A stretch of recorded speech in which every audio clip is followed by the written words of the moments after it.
जीभ ताब्यात ठेवणे. 3. माझ्या बंधूंनो, तुमच्यापैकी पुष्कळ जण शिक्षक होऊ नका, कारण आपल्याला अधिक दंड होईल हे तुम्हास माहीत आहे. 2. कारण पुष्कळ गोष्टीत आपण सर्वजण अडखळतो. कोणी जर बोलण्यात चुकत नसेल तर तो पूर्ण मनुष्य आहे. तो आपले सर्व शरीरही नियंत्रणात ठेवण्यास समर्थ आहे. 3. पहा, आपण घोड्यांच्या तोंडात लगाम घालतो की त्यांनी आपले ऐकावे आणि त्याद्वारे आपण त्यांचे सर्व शरीर वळवतो. 4. तारवेही बघा. ती इतकी मोठी असतात आणि प्रचंड वाऱ्याने लोकली जातात.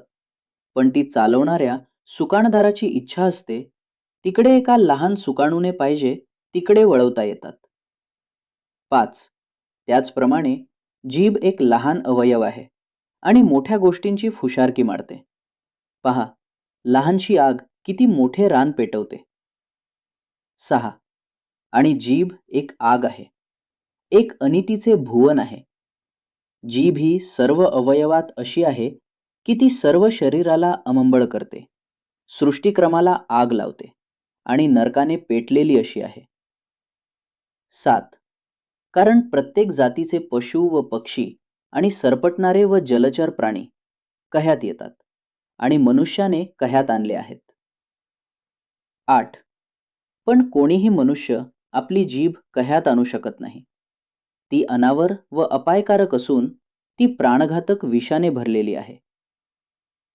9. आपण तिचाच उपयोग करून परमेश्वर पित्याचा धन्यवाद करतो आणि देवाच्या प्रतिमेप्रमाणे निर्माण झालेल्या मनुष्यांना तिनेच शाप देतो. 10. एकाच मुखातून स्तुती आणि शाप बाहेर निघतात. माझ्या बंधूंनो, या गोष्टी अशा होऊ नयेत. 11. झऱ्याच्या एकाच मुखातून गोड पाणी व कडू पाणी निघते काय? 12. माझ्या बंधूंनो, अंजिराचे झाड जैतुनाची फळे देईल काय? किंवा द्राक्षवेल अंजिरे देईल काय? तसेच खाऱ्या पाण्यातून गोड पाणी निघणार